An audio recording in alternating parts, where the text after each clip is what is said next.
What's going on? 10 o'clock, you bunch of bracket busters. From the 104.5 The Zone Studios, I am Robert Walsh.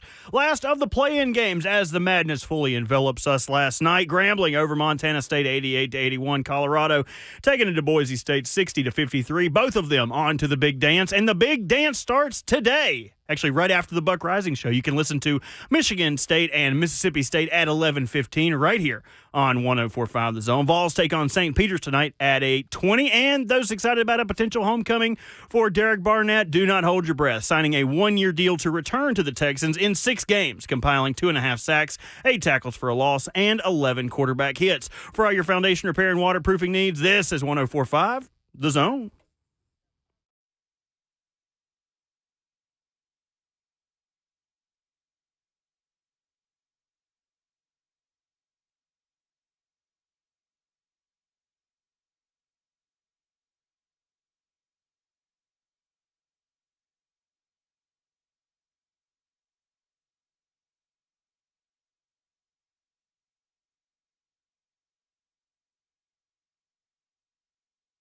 All right. We made it. Welcome. Well, I made it. It's my Friday. It's not everybody else's Friday, so I'm treating it like it. Happy March Madness to you. You barely made it. What do you mean I barely made it? You barely made it. You I'm know here. what I mean. Oh, you're here. You're I'm here. here. Bert, can you verify? Am I here for the start of the show? Where the hell is that voice coming from? Yeah. Do you hear something? The Beyond. I went super quick on my sports update. I know you did. I purposely. knew as soon as I looked at the clock and it was 9:50 and I hadn't left the house yet, I'm like, bleep. You're lucky we were a little late to get on today. Yes, I am. 615-737-1045 is the number. We're only on for an hour, so God forbid I be late for that. Bert is here with us to babysit. Lucas is in studio. Casey Alexander will join us in about 18 minutes from now. He's our tournament analyst. As is the custom, he is on the phone, though, today, correct? Correct. Excellent. Recruiting duties. We will, well, God knows Belmont needs it after the transfer portal defections. So no stone left unturned. In fact, Indiana's in the hunt for one of the Belmont players. I don't think I'll bring that up with Casey. That might be a sore subject. 615-737-1045. That's the number. The FNM Bank chat awaits you if you want to interact on Facebook, YouTube, Twitter, and Twitch. Now, I wanted to come in here and open up with the Shohei Ohtani story, but Lucas told me I had to wait until we do Oh No. There's too much behind that. Like there's too much behind that for it to be a throwaway. Hey, it's March. Welcome in. Did y'all see what happened to Shohei? All right, let's talk to Casey. I mean, we never do baseball. This is the one time that I want to do baseball. Nobody else wants to do baseball this morning. We could do it, but I want to dig into that story. I want to do some more research on it before just reading the statement and moving on, because it seems insane. Do you feel like this is some kind of reunion situation that you're with Lucas without me tomorrow? That should be exciting for the two of you. If I was going to look at the back of anybody's head, I would want to look at the back of Lucas's head. What's your favorite thing about the back of my head? That it's fully covered. Lucas has no gray spots, no open spots. You can just see directly into his beautiful brown locks. That's concerning. The back of Buck's head, though, marred with terrible-looking scars. And you never see the back of his head. You only see the front of his face. Scars? The movie star Good Looks. You have, like, the ugly mullet. Like, the front of your face is prepared for business. The back of your face looks like it has partied. Too much. What the hell are you then? And, look, we're not talking about me. Uh-huh. We're not talking about me. I don't live in a glass house, and I don't throw rocks. So don't worry about what I got on back You here. literally just threw a giant rock at my head. At the back of it. At the back of my head. Coward. Yeah, you have to be a boomerang because you're looking at me. So we will fill out our brackets. Bert, have you already made yours? I don't do brackets. I don't do one either. Lucas, why are you making us do brackets? Because it's fun. Don't bring me down. Don't bring me down with this. Well, I don't do I'm not brackets bringing nonsense. you down. He didn't do a bracket. I don't do a bracket. You're the only one that wants to fill out a bracket. Bert, do a bracket. I feel like Buck doesn't want to do a bracket because he doesn't like being wrong. I don't like doing brackets because I like spontaneity. Like if something happens, I don't want to be like, I had them in my Elite Eight. I can't root for the team anymore. I'm the exact same way. And no, if I cared about being wrong, I wouldn't be on the radio for 3 hours a day. Do you know how loud wrong we were yesterday? I don't think I've ever been more wrong in my life. Let me use it is almost a flaw how little we care about being wrong. Well, what are you going to do? You shrug your shoulders, you shrug your shoulders, you apologize to John Morant, you move on with your day. You keep it moving. That's basically the formula. Merry Christmas, by the way. We do this every time it's the start of football season, the start of free agency, the draft. We say, oh, it feels like Christmas morning. But the first day of March Madness is the most Christmas morning feeling that I get out of any annual sporting event. It is by far the start of March Madness. So we don't want to put coal in his stocking. We'll fill out a bracket with him together in the next segment. Casey Alexander will help us and work our way through the field. Of course, Tennessee plays tonight against the mighty Peacocks. Lucas has no fear. He continues to pound his chest. My friend and colleague at A to Z Sports, Austin Stanley, is actually going to Memphis for the game. It's in Charlotte. I'm sorry, Charlotte for the game. His brother... I hope he's not going to Memphis. Yeah, that would be a problem. Turn around. Too late now. Going to Charlotte for the game for his brother's bachelor party, if I read my text messages correctly. His level of BVS in actually attending the game, through the roof. Really? He's afraid of the Peacocks? Not even just the Peacocks, but the idea of potentially seeing Texas in the second round and then losing to Texas. Rick Barnes, the storyline of Rick Barnes losing to Texas potentially. His former assistant, Rodney Terry. Look, BVS flares up at unexpected moments, so mine is dormant at the moment. Okay, but the flare-ups can happen with the snap of a finger. Well, we will hope that Tennessee avoids that this evening. I will almost have more BVS if we just run away and dust St. Peter's, because Tennessee did this against Longwood 2 years ago, the mighty Longwood, where they absolutely routed them in the first round, hit like 16 3-pointers, and I remember at the end of that game thinking, oh no. We used it all up in the round of 64, and that's exactly what happened. And they lost to Michigan. What's your favorite game on the board? Because I was trying to decide which one intrigues me the most. The South Carolina-Oregon game is a great first-round matchup. And Oregon not having the best of seasons. They come in as an 11 seed, but I think that game is particularly intriguing. We talked about SEC intrigue, and Lucas is convinced that Alabama is the most likely to be upset in any of this. They're my upset alert team in the first round. With that said, I have picked Alabama to beat Charleston. Well, then they're not your upset alert if you've picked them to. It's an See, this is it's why an the alert. brackets are stupid. It's just an alert. Bert, this is why I don't want to do this, because he can double back. He can make 17 different brackets. He can say, but I had Alabama in this one, but I had the upset in that one. This is such nonsense that you've brought to the table as analysis. This may be the most ridiculous time of year for people's analysis, because the vast majority of people who haven't paid attention to college basketball throughout the course of the regular season are now coming to the tournament acting like they know who's on Longwood's roster and things like that, or Oregon or Morehead State, whatever the case may be. Also, Longwood, Morehead, that's a missed opportunity, I thought. But anyway, the brackets are dumb. We're going to make one anyway. Play both sides, so you always come out on top. Alabama on upset alert, but I picked Charleston. Either way it shakes out, Buck, I'm right. Somebody in the chat just said I should have a back of head camera if I lose the bracket. So is this like a show bracket challenge? Like, are we putting my bracket versus your bracket? We could do that, but because I saw you scheming with associate producer Vincent Love about what kind of punishment to institute the next time that I lose a bet. Oh, I actually like that. Let's do that. Yes, I hadn't even thought about it. Wings live on air? Yes. Can they be Hattie B's at least? Of course. We can do something for me. I don't know what my punishment would be, but yes, we should pit our brackets against each other's, and if your bracket ends up at a lower percentile than mine, you have to eat wings live on the air and on camera, and Bert and I get to ridicule you the entire time. Also, did Hunk just walk in here? Yes, he did. Hunk is the reason that I'm late. Hunk is 100% the reason that I'm late. This mother bleeper is sitting in the entrance to the parking lot, pulling a U-turn as I'm trying to whip my car into the parking lot. Hunk is the reason that I'm late. I asked him to do that. Thank you, Hunk. Hunk said that Kayla is the reason that you were late. So he is passing the guff on the line. Just passing the buck. Passing the buck to Literally. make Buck late.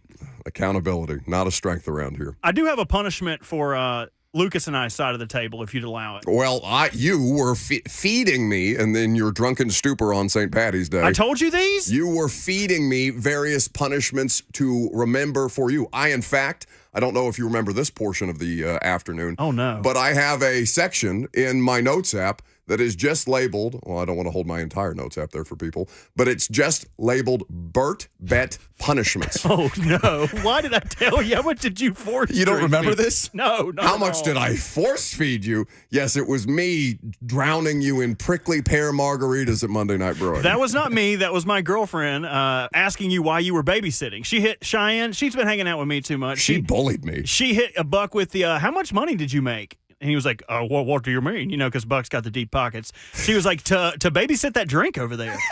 And if you get hit with the babysit line, you have to instantly chug your drink. Like, I did. You can't challenge my manhood like that. Cheyenne will show no mercy. Cheyenne did. In fact, she made quite a, collectively, we made a dent in that bottle that Dave in Burns bought us. So Good. Thank you again, Dave. But that's neither here nor there. So, yes, I do have punishments prepared. What one that you've already given me would you like to submit to the audience? Oh, I think the one that I remember giving you was that we have to wear, I think the hats are called Kaggle hats? Kangle hats? No, careful. Kangle. Kangle. Don't say something else. What, cankle? No. Well, you're not allowed to make fun of fat people's ankles anymore? No, in fact, fat people are the one group of people that you're still allowed to make fun of. Well, that's good. I'm glad to be a part of the community that you're still allowed to make jokes about. But I wasn't going to bring your weight up. But the Kangle, my look weight's quite been going slim up. back there. I appreciate that. I think it's the lighting. It's because I've been sick. You have to wear a Kangle hat for a year. A year? A week? No. It's a year. No, it's a year. not a year. Sold. I don't want to look You're like Bruce Arians for a year. Oh, it's one of those. I can only guess that's what the Kangle hat is. We would have to wear one of those and look like a Titanic newspaper boy for a whole week. Extra Kangles for a year. All right, there we go. So if you lose, you have to eat wings live on the air and on the live stream while we wanna point do and that. laugh at you. There's so much sauce on his face. It's disgusting. I don't want to do that. And if I at lose, all. I have to wear a Kangle hat for a week. Dude, look at his fingers. We can't get. We can't get a Kangol hat to fit your head. That's Yeah. not true. I will custom find a make it. way. My granny was a seamstress. We'll have to take two apart and sew them together to put them on Bert's Lucas's got a head. sewing machine at home. He's hard at work. No, Bert has a sewing machine for Cheyenne at home. Is basically the summary of this. All She's right. a do-it-all woman. Yeah, lucky for you. So, Casey Alexander of Belmont Men's Hoops is going to join us coming up next. I'm going to send Bert's ass to the shadows. Get there right now. Go. Been a little while. I'm Buck Rising. It's 104.5 The Zone.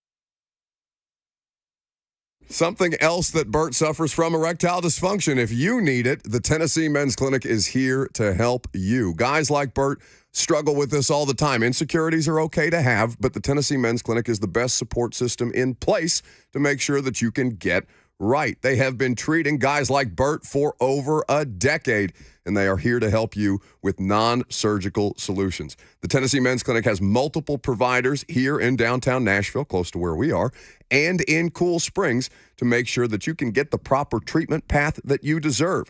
Their urologist-based practice with multiple providers has been focused on outcomes and treatments with the highest success rates, as high as 90%. A lot of guys go in after pills and herbals have failed with no surgery. Like I said, they're there to help you. The multiple providers and urologists are there to take care of you. It's time to feel amazing and hit your goals this year. They're there to help you with scheduling. It's usually easy to book same or next day appointments. So get treatment for ED knocked off the list early this year. They specialize in seeing guys who think they're out of luck, want to regain hope that they can be successful in the bedroom and beyond. Call 615-208-9090. That's 615-208-9090 or go online to TennesseeMen'sClinic.com and book an appointment today.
Welcome in on this Thursday morning if you're just now joining us. Now, unfortunately, Casey Alexander is here, but the only reason that it's unfortunate is because Belmont is not participating in the NCAA tournament, which means, again, he is tasked with serving as our tournament analyst. We are incredibly grateful for the Belmont men's basketball head coach's presence, but I know that he is probably less happy to be here. Good morning, Coach. What's up, guys? How we doing? Just a way to turn it on its head. Way to have good energy. That's why you're coaching them up out there. We're doing great. It's our favorite time of year as a show, Coach. College basketball is my favorite postseason tournament of any that's out there in sports, and I know that despite things not going the way that you guys would have wanted it in Arch Madness, that you guys had yet another incredibly successful season, and I know you got to be proud of the work that the guys put in.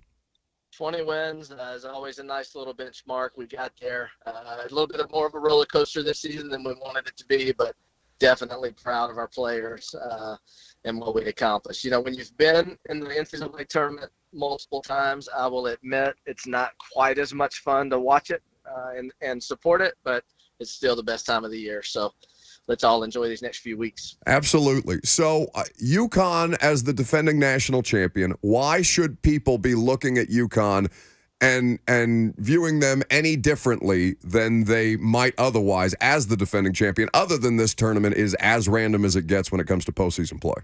Yeah, no doubt, but they're legit. You know, you can make the strongest argument for them. Obviously, they're the number one seed overall. But you know, the reason why you might be a little hesitant is several of those really important pieces from last year's team are not there. You know, and it's just not quite so fair to say, hey, they did it last year. They've got the experience. They'll do it again.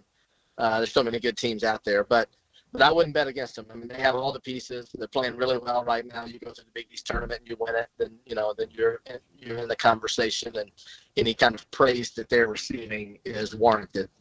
Well, Coach, that bracket, obviously the East region is as stacked as it gets. Like Buck mentioned, Iowa State the 2, Illinois the 3, a red-hot Auburn team the 4. So if not UConn, which of those teams, the 2, 3, and 4 seed, do you think could give them the most trouble if matched up in a Sweet 16 game or an Elite 8? Yeah, all of them. How about that for an answer? Yep. Is that pretty specific? That'll work. You know, I mean, you look at Auburn and what they did in the SEC tournament. You look at Iowa State, what they did in the Big 12 tournament. You know, those two guys are playing awfully well, and so I agree with you. It is completely stacked. Illinois in the Big 10 tournament, so it is stacked. I think it's definitely the toughest road coming out of the East region. I still like UConn's chances most of all. I mean, I just think they're a class above. But in a 40-minute game, it's clear you can see any number of things happening. Now, UConn fans, Casey Alexander, Belmont men's basketball coach, here with us as our tournament analyst on 104.5 The Zone. Brackets officially need to be in within, 36 minutes before basketball actually gets going, now that we've got the play-in games in the books. Now, UConn fans, if they want to get a little tinfoil hat, Casey, would look at that and say, well, they don't want us to repeat. That's why they put us in that side of the bracket, in that difficult of a road. But I think I'm always curious to know what coaches think about the way that this is seeded, because you have the Big Ten and the SEC playing championship games, conference championship games on Sunday. It's tough to realistically think that those results are being considered when you see the seeding for Auburn in particular, that the conference tournaments matter that way when you're playing that late into the weekend. How do you kind of view the way that the tournament seeding is done? Yeah, well, I know how it's done. It was actually the NCAA sent out about a 4 or 5 part video series, each part 10 or 15 minutes long, that explained exactly how all the seeding is done. And to answer your question as precisely as I can, these decisions are made long before those games are over. Sure, they move some things around, but they spend a lot of time slotting people where they think they deserve to be slotted, addressing things like same conference or played in the regular season or you name it. But for the most part, you know, it is as precise as it can possibly be for teams to be where they need to be. And if they just happen to win their conference tournament, they happen to win their conference tournament. I think that's what you see here. You know, what you haven't asked me about with UConn is they're playing the mighty Stetson Hatters in the first round, and I've got a 2-year stint at Stetson So I can talk about those Hatters all day long. I mean, that could be another one of those 1-16 matchups, right? No? All right, listen, it's happened. It delighted me when it happened to Purdue a couple of years ago. So I'm all for that kind of an upset, particularly when it happens to a school that are a program that I hate. Hey, Jalen Blackman is a baller. Yeah, he's a stud. No doubt he is. So what you're saying, Buck, is you've resorted to, like, you get your basketball fix off seeing others do poorly since your team hasn't had a lot of success. Is that what you're saying? That's where you are in life right now? It only took you 4 years to understand how I work, Coach. Thank you for understanding how my brain processes at this point. Yes, we don't have to mention Indiana basketball here today. But looking at the West bracket where North Carolina is the 1 seed, Alabama is an interesting team in this because we talked about yesterday the amount of SEC teams in this tournament and the ones with the most upset potential. Between Kentucky and Alabama definitely is worse defensively, but they do seem to have the ability to put up 100+ points at will, and maybe not against the best or most quality of opponents, but still, when you can score at a rate like that in this particular game, that's a tough opponent no matter how much you struggle defensively. 100%. Nobody wants to play Alabama because of their style. You know, if you run into them on one of those days where they're really playing with a lot of in sync and those shots are falling, it's going to be really hard to beat them. And so that's a tough bracket, you know, for the other teams that might have to play them, Charleston, Clemson, whoever that might be early. But it's also what will probably prohibit them from winning 6 in a row and doing any real damage getting to the Final Four.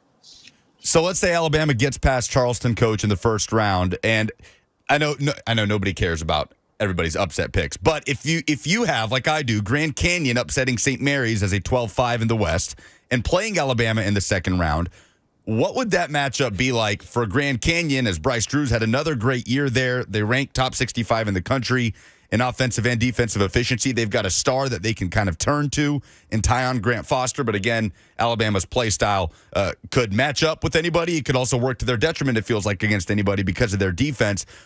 What would you think potentially about a Grand Canyon and Alabama second-round matchup? Well, first thing is I don't think we're going to have a Grand Canyon-Alabama matchup. I think St. Mary's will win that game. But if we did, just going with your theory here, it would be a great game. You as a mid-major enthusiast, I would never want to poo-poo on anything Grand Canyon has done. They've had a great year. I don't think they've played in the strongest league in the WAC. I think they've got an incredible home court advantage, which is a part of their success. And this is not a home court scenario here, so I would still take Alabama to win that one. So speaking of things that caused me great pain, Kelvin Sampson in Houston, because of things that I had that have since left me for a variety of different reasons. How do you view his tenure there at Houston? Because it's not like they haven't had basketball success before, obviously, but what he's been able to do with the level of consistency with that program is, for me, just pure envy and spite.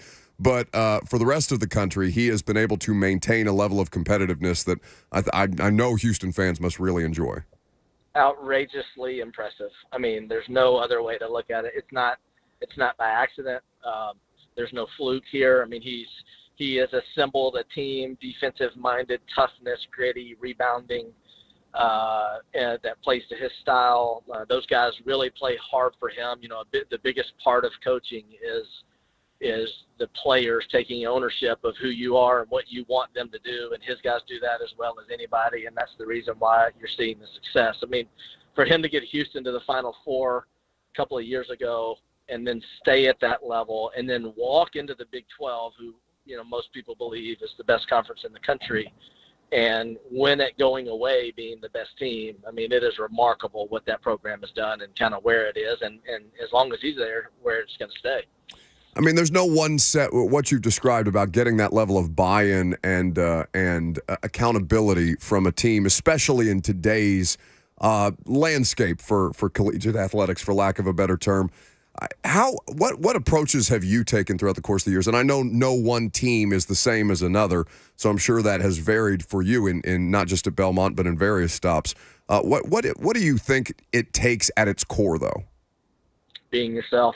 You know, coaches, everybody wants to mimic the latest style offensively or style defensively or what this school is doing. And, you know, and there's a level of adaptation that all coaches have to have from one year to the next, one roster to the next, you know, one conference to the next, you name it. But if you lose, you know, kind of your core foundation as a coach and what got you to the place where you are, it's not going to go well over time. You might have short-term success, but you got to really believe in who you are, and you got to really excel at that if you're going to have long-term sustained success.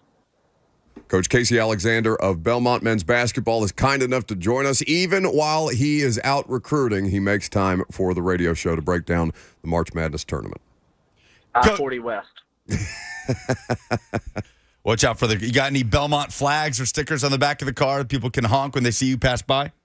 Okay, gosh, I've seen 75 state troopers so far. Okay, well, don't honk at them. I'm not driving, by the way. This is hands-free. I've got a nice chauffeur here, assistant coach, so good. We're all good. I'm sure he appreciates being referred to as your chauffeur. Yes. Coach, Kentucky feels like in a similar boat to Alabama in that their defensive woes can sort of come back to bite them. There's no doubt they finished the season a lot better than Alabama did, despite flaming out in the SEC tournament like pretty much the entire top 3 seeded teams in the SEC did. But what do you make of the potential path in front of Kentucky playing Oakland in the first round, potentially Texas Tech in the second round if Tech can beat NC State, who had that crazy run in the ACC tournament? But kind of where do you see Kentucky potentially falling short in this one? Obviously, a lot of pressure building on Cal to get back to winning in March. Yeah, I'm not sure I see them falling short, to be honest with you. If I have a bracket sitting on my kitchen counter at home, you know, with the rest of my families, and it has Kentucky in the championship game, you know, that tells you what you need to know. I don't know why I would have them in the championship game, but when you just pick those things and they end up there, that's kind of the way things went for me. They're super talented. Everybody knows that. You know, their inconsistency is what everybody wants to know, like which version are we going to get? But when they put it together, they are clearly as talented and as capable as anybody out there. That seems like it's an annual theme, though, for Cal, doesn't it? Yeah, they've never lacked for talent, you know, but it's come together. You know, what they've done on the offensive end this year, much like we were talking about Alabama, you know, being able to assemble that talent and then have it all synchronized where it's working the way that you want it to. It's been much more consistent this season. The game that they won in Knoxville against Tennessee would be a great example. So, Coach, are you familiar with a concept called BVS? Gosh, not that I know of. Okay. Well, we have a quick promotional item before we talk about the Tennessee Volunteers that will explain to you very clearly what battered Vols syndrome is. Go ahead, Bert. We're raising awareness. Do you suffer from flashbacks to a blocked field goal in 2009? Or wake up in a cold sweat thinking about a 2015 Oklahoma game? If this is describing you might suffer from battered Vols syndrome. Millions of people worldwide are affected by BVS. Symptoms include anticipating the worst-case scenario in every situation, shortness of breath in the fourth quarter, or nightmares about the Florida Gators. Let's hear from one former Vols season ticket holder who was affected by BVS so dramatically they had to change their collegiate fandom. Their voice has been altered to protect their identity. I don't even know how this happened, man. We were doing so good with Peyton, and now every time I walk into Cracker Barrel and see them kids playing on them checkerboards, I just don't know what to do. I swear, man, I'll be watching football sometimes and they'll have a 12-man on the field penalty and wham! I'm right back there and North Carolina's about to kick that field goal to take a lead and win in overtime and I just can't take it. I root for That, it goes on for quite some time, Casey. We won't subject you to the rest of it. But Lucas has no BVS about the mighty St. Peter's Peacocks. He's been very chesty all week long. Is there any BVS that is deserved here for Volunteer fans? That was exceptional, by the way, but well, it's exceptional in how it is exceptional in that nobody else is willing to put that kind of crappy radio production on the air. You are correct about that. Yeah, but I know enough people who qualify to be in that segment and share their feelings that sound just like that. So I think there's some accuracy to it. But I don't think there's any worry about St. Peter's. Honestly, the thing about Tennessee is I think they've got a pretty easy road to have the success that they haven't enjoyed, too many seasons with such good teams. I like their route to get where they want to go, at least, to that Elite Eight game where you assume they're going to play Purdue. That matchup hasn't been good for them, but everything to get to that point, I like. Now the BVS is flaring up. Yeah, because Casey told you easy route are making me very uneasy. People in the F&M Bank chat saying, please don't say that. But there are some pretty trendy upset picks in that Midwest region, Coach. I mean, there's two matchups that the winners will face each other with Gonzaga and McNeese, the 5-12, the Fightin' Will Wades of McNeese State, and then Kansas-Samford, the 4-13, are kind of matched up against each other. Starting with Samford, I was in high school in Birmingham when Bucky McMillan started his crazy run at Mountain Brook, and now he's doing his thing at Samford. And Bucky Ball has kind of taken over. A lot of people are picking the Bulldogs to knock off kind of a wounded Kansas team. Curious if you've had any recruiting interactions with Bucky McMillan, if you know him at all, and how you think his style will sort of translate in this tournament. Yeah, I've had a lot of recruiting run-ins with Bucky McMillan and Bucky Ball. His style in this tournament, I think we're going to know the fate of the Samford-Kansas game in the first 10 minutes of the game. I think if Samford looks like Samford and they're playing with the swagger that they always play with and they're building confidence, in that neutral court crowd all of a sudden becomes a Samford crowd, then I think it's really, really hard for Kansas. On the other hand, if Kansas shows that they're a blue blood and they don't really care about Bucky Ball and they show up and get off to a good start, then I think the game's going to go that way. I don't see a back and forth affair here. He is Coach Casey Alexander. He is always good to spend some of his time with us, even as stupid as this segment typically is. Coach, thank you for the time. Safe travels down I-40. Head on a swivel out there for the various state troopers, and we'll look forward to catching up with you later in the tournament. Sounds great, guys. I enjoyed it, as always. That's the main man, Coach Casey Alexander of Belmont men's basketball. Bert, I forgot, literally as I was letting him go, I forgot to ask him about what our punishment should be. Dadgummit! Trying to do a good show here, Buck. I just don't know what to do. Yeah. I would agree with that assessment that you just don't know what to do. I was talking about you, Dadgummit. Two dadgummits in one segment. Did I already drop it? Yeah, that's enough. Mom gummit. Isn't it interesting, Purdue and Tennessee in the You're just same... going to gloss that over that? Please do. Mom gummit? We should normalize that. No, we shouldn't at all. Phrasing. Purdue and Tennessee in the same region is fascinating to me. Just those the two teams that over the last 5-6 years have garnered that reputation for, but can't do it in March. As far as teams that have been at the top of college basketball in the regular season. Well, you're talking more about the coaches than the programs. Sure, coaches, programs, just within the last 5-6 years. I feel like Tennessee and Purdue have been in a similar boat in a ton of regular season success, a ton of success within their respective conference, and falling short in March has kind of turned into the postseason talking point for those teams. Yeah. And here they are in the same bracket in the Midwest. Now, that's Painter's tenure at Purdue is obviously longer than Rick Barnes at Tennessee, but I would agree with that assessment. I mean, I think if you were to ask Purdue fans, not that I would have any business talking to a Purdue fan, nor would I want to talk to them. They smell bad. I wouldn't want to engage them, much less make eye contact with them. But if I chose to do so with my time, they would probably give me that kind of an assessment of Matt Painter. I just don't know how fair stigmatizing those two in particular that way is with the randomness of the NCAA tournament. Oh, sure. I'm talking about it just from a narrative perspective. Yeah, sure. Oh, no, 100%. That's the 1 and 2 in the Midwest. Will one of those two buck that trend and get out of that region, or will it be a Creighton getting to the Final Four, a Gonzaga, a Kansas who's down Jalen McMurray, their lead scorer? And they ended the season very poorly. I am not buying Kansas going far in this thing. But the Midwest region, obviously we're biased with Tennessee being in it, but I do think has an argument for the most interesting because of that narrative between those two teams. Yeah, they wouldn't face each other until the Elite Eight. Right. Yeah, I don't love that matchup for Tennessee if that was to come down to it. But I think absolutely that would be the talking point. It should be the talking point in the lead up if both of them do in fact advance to the Elite Eight. And of course, for Tennessee, that would only be the second time in program history. 615-737-1045 is the number, the final segment of the show, because we're only on for an hour today. We got basketball on the air the rest of the day, including the Vols game at 8:20 tonight. You can hear Vol Network coverage of it. So we'll wrap up the show. Last call for phone calls if you got them. Maybe I'll throw something at a Burt. Stick around. It should be fun. I'm Buck Rising. It's 104.5 The Zone.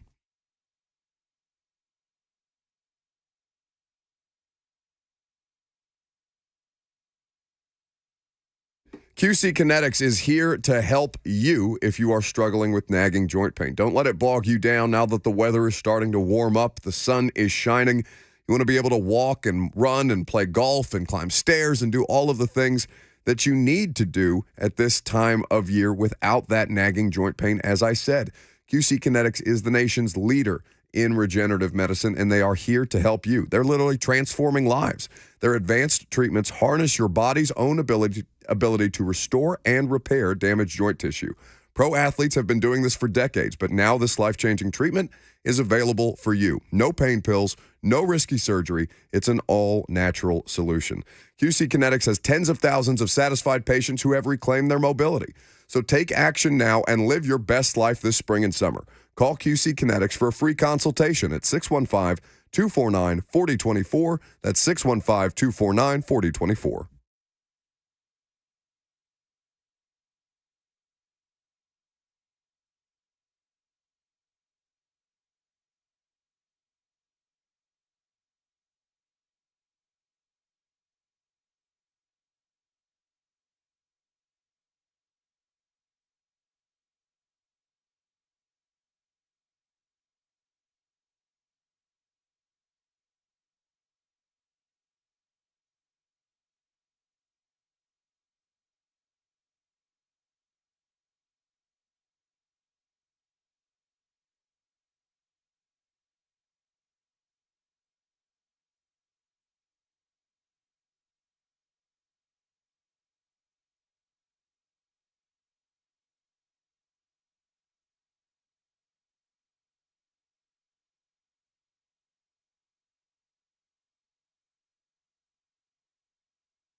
Now, two of the most frustrating things about Lucas and Bert, not that I don't have my frustrations of my own or that I bring among my own, but they refuse to do show on the air instead in the commercial break. So, Lucas, why don't you tell me or tell the audience what you were telling me during the break about your bracket that you spent hours upon hours toiling over last night because you want to take it seriously this year? I don't know how much people really care about this, but what I was telling you is... You continue to force it upon people. The answer is they don't. They don't care about our brackets at all. You continue to force it upon people. They really don't. I have 3 12-5 upsets. JMU over Wisconsin, McNeese State over Gonzaga, and Grand Canyon over St. Mary's. The only one I haven't picked is UAB. I have them losing in the 12-5 to San Diego State. And naturally, that is going to be the only 12-5 upset that does happen, is UAB over San Diego State, potentially playing Auburn in the second round in an Alabama matchup for the Sweet 16. It's just the way that you said it. You had a little bit of crazedness to your tone when you said, I have 3 12-5. Surely one of them is going to hit, like a degenerate gambler that's just out here risking it all. Which, by the way, happy gambling season to all of you. This is you want to talk about Christmas Day? This is gambling Christmas Day. Do you when did you take the stance of not making brackets? Did you make brackets as a kid? No, You never grew up, buddy. filling out these brackets. It's so crazy to me to be as big a college basketball fan as you are and just not care about making a bracket. No, I love college basketball because I had a grandmother who not later in my life, but she's a diehard Indiana basketball fan. I come from a single mother home, and that mother does not give a single solitary damn about anything to do with sports.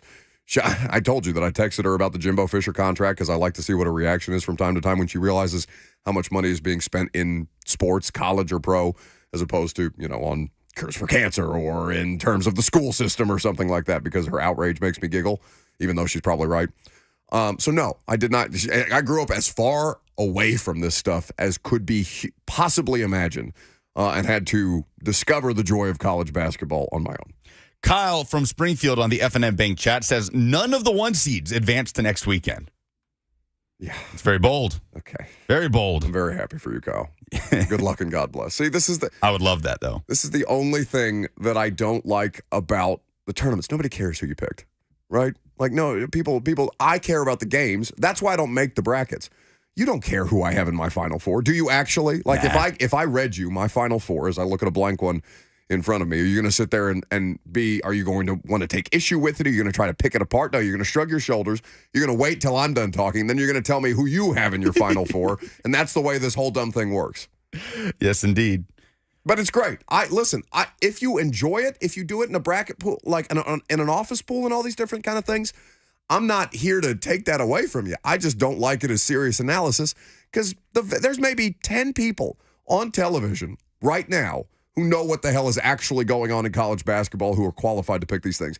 And you know what? All 10 of them are going to be wrong throughout the course of this. Their brackets are so busted every year. Because this thing is a disaster It's every awesome. year, which is why I love it. The chaos, the anarchy is what makes March Madness fun. I was asking you because I wonder if other people do this where they'll just pick based on the matchups. Like, okay, San Diego State UAB, you pick the winner of that game. Auburn Yale, pick the winner of that game, and so on. And you do it for the second round of the Sweet 16. And then eventually you have a Final Four out of that. And then you take a step back and look at your Final Four and you go, oh, I hate that. Yeah. And then you go back and just redo things because just make another bracket. Yeah, exactly. There's no consequences for the bracket other than, the $20 that you may have put in your office pool or something like that. Yeah, high stakes. But still, we'll carry the basketball all day long. And tomorrow, you guys are without me. I'm going to be gone for a couple. I don't think I'm back until next Wednesday. You guys have. That's true. God knows what the radio show will look like by the time I get back. But you are going to only be on for an hour tomorrow as well because we will continue to carry first-round games on 104.5 The Zone. Yes, and throughout the weekend as well, the second round on Saturday and Sunday. Do you know off the top of your head who the favorite is to win the national championship per FanDuel Sportsbook? Oh. And if you don't know, what is your guess? I don't know. I would think it UConn again. UConn to repeat is the favorite at plus 370. Houston plus 550. Purdue plus 700. Arizona plus 1,200. Then Auburn, North Carolina, and then Tennessee at plus 1,800. If I was to make a bracket, I probably would have Auburn beating UConn. That's what I think that Auburn, out of all the SEC teams in the tournament, Auburn is who I trust the most, both from a coaching standpoint and a talent standpoint. The defense is solid. They don't quite score at will the way that Tennessee is capable of, or Alabama or Kentucky, which helps you to a certain extent, but I don't think you can win 6 straight games that way. I think Auburn is the most complete of any of these, at least SEC teams in the field, and I think that it's just such a hard road to go for UConn, and not because Stetson is in their way, but like FAU could get them, you know? Yeah, it's just hard to repeat. And we saw Florida do it in 06-07 with Billy Donovan and the trio of stars they had with Joakim Noah and Al Horford. That was such a legendary team in the history of college basketball. So I have a hard time thinking that. But I will say this, and this could be a conversation for tomorrow or next week. If UConn repeats, and with Coach K and Roy Williams having been retired, I feel like we're in the same game as we are with college football of trying to find who's the face. Who's the face of college basketball? I don't know the answer to that question right now. I mean, is it still Cal? People still default to Cal. But if Dan Hurley goes back-to-back, doing that for the first time since those Billy Donovan teams, is he the answer to that question? And if Kentucky flames out again, or is Cal still too big a personality? I mean, we can see how the results play out this weekend and probably revisit that. But it's interesting that college football and college basketball are kind of in that interesting, similar kind of dilemma as the most legendary coaches in the history of the game are recently retiring. As much fun as that is, and I would love to hear both of your answers at a later date, I have a more nuanced and intelligent question to ask you. What's the best mascot in the tournament? Oh. And why is it the Colgate teeth? No, they're not the teeth. No, I don't know. Have you guys looked? Don't ruin it for them. They're the Patriots, I believe. I think they're the Bears. The Jackalopes are up there, Grand Canyon. And you know I love my South Dakota State Jackrabbits. It's so bizarre, his obsession, his fetish with the Jackrabbits. It's many, many years at this point. That the show? No, what's yours? What is your favorite mascot? That's how I decide. If I was going to do a bracket, that's how I would decide whose mascot can beat who. And it would be the most peacocks. It might just be. The peacocks? It might just it's be because you're a peacock. You just like to flaunt those feathers. And you're not? I'm not a peacock. How much is the hair product cost that you're using nowadays? I heard you went to Lush over the weekend. I did go to Lush over the weekend, but I thought we weren't doing free shout-outs. What I will divert to, either one of you guys know what a peacock sounds like? Do it. That's a peacock. That's the show. Appreciate you guys hanging out with us. Bert and Lucas will take control of the thing. God help you tomorrow. I will be back on Wednesday. Enjoy March Madness next.